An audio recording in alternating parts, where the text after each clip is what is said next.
2026 തെരഞ്ഞെടുപ്പിൽ തീർച്ചയായും ഐക്യജനാധിപത്യ മുന്നണി കേരളത്തിൽ അധികാരത്തിലെത്തും എന്ന കാര്യത്തിൽ യാതൊരു സംശയവുമില്ല.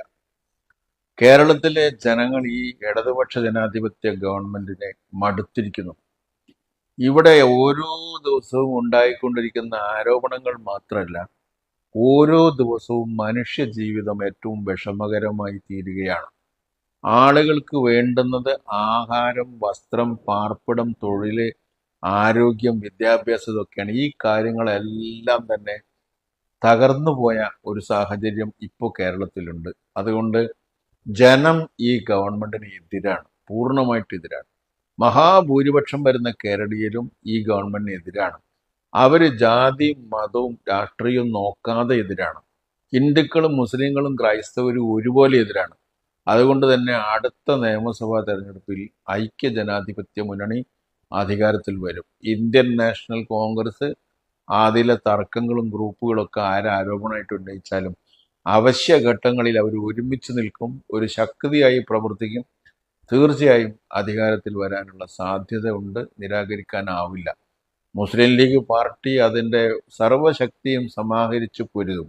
ഈ കഴിഞ്ഞ ലോക്സഭാ തെരഞ്ഞെടുപ്പിലും രണ്ടാം കക്ഷി, UDFിലെ രണ്ടാം കക്ഷി എന്ന നിലയിൽ ലീഗ് വളരെ നല്ല നേതൃത്വത്തിന് കീഴിൽ വളരെ ശക്തമായി പ്രവർത്തിച്ചത് കൊണ്ട് പാണക്കാട് സയ്യിദ് സാദിഖ് അലി ശിഹാബ് തങ്ങളുടെയും PK കുഞ്ഞാലിക്കുട്ടി സാഹിബിന്റെയും പിന്നിൽ ഉറച്ചു നിന്ന് മുസ്ലിം ലീഗ് ലോക്സഭാ തെരഞ്ഞെടുപ്പിൽ പൊരുതിയതുപോലെ ഈ അടുത്ത നിയമസഭാ തെരഞ്ഞെടുപ്പിലും പൊരുതും. കൂടുതൽ സീറ്റുകൾ കോൺഗ്രസ് വാങ്ങും, മുസ്ലിം ലീഗ് വാങ്ങും.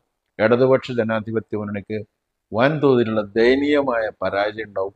അന്ന് അവർക്ക് കാര്യങ്ങൾ മനസ്സിലാവും. ഇപ്പോഴുള്ള ഈ ആരോപണങ്ങളൊന്നും ശരിയല്ല എന്നും ജനങ്ങളെ ഭിന്നിപ്പിച്ച് വർഗീയത പറഞ്ഞ് ഹിന്ദുത്വ വോട്ട് ലക്ഷ്യമാക്കി മുസ്ലിങ്ങളെ ആക്ഷേപിച്ച്, മുസ്ലിങ്ങളെ വോട്ട് ലക്ഷ്യമാക്കി ഹിന്ദുക്കളെ ആക്ഷേപിച്ച് ഒന്നും നിലനിൽക്കാവുന്ന ഒരു സംസ്ഥാനമല്ല കേരളം എന്നവർ മനസ്സിലാക്കുന്നതല്ലാണ്ട് കേരളത്തിലെ ജനങ്ങൾക്ക് ബോധമുണ്ട്, ഇവരെക്കുറിച്ച് നല്ല ബോധ്യമുണ്ട്. അതുകൊണ്ട് എന്തായാലും UDF അധികാരത്തിൽ വരും. അന്ന് മാത്രമേ ഇനി കേരളത്തിൽ കേരളീയ ജീവിതം ചലനാത്മകമായി തീരുകയുള്ളൂ. ഇവിടെ ഇപ്പോൾ എല്ലാ മേഖലയും തകർന്നിരിക്കുക. അതൊക്കെ പുനരാവിഷ്കരിക്കാൻ അല്ലെങ്കിൽ നന്നായിട്ട് അതിനെയൊക്കെ തിരിച്ചു കൊണ്ടുവരാൻ വ്യവസായ മേഖലയും വിദ്യാഭ്യാസ മേഖലയും ആരോഗ്യ മേഖലയൊക്കെ കൊണ്ടുവരാനും അഴിമതിയില്ലാത്ത നല്ല ഭരണം കാഴ്ചവെക്കാനും സാധിക്കും. തീർച്ചയായും UDF അധികാരത്തിൽ വരും. I'm fully confident about that. ഐക്യജനാധിപത്യ മുന്നണിയുടെ രാഷ്ട്രീയം, ശരിയായ രാഷ്ട്രീയവും നിലപാടുകളും പറഞ്ഞാൽ ഐക്യജനാധിപത്യ മുന്നണിക്ക് ജയിക്കാം, യാതൊരു സംശയ കാര്യത്തിലില്ല.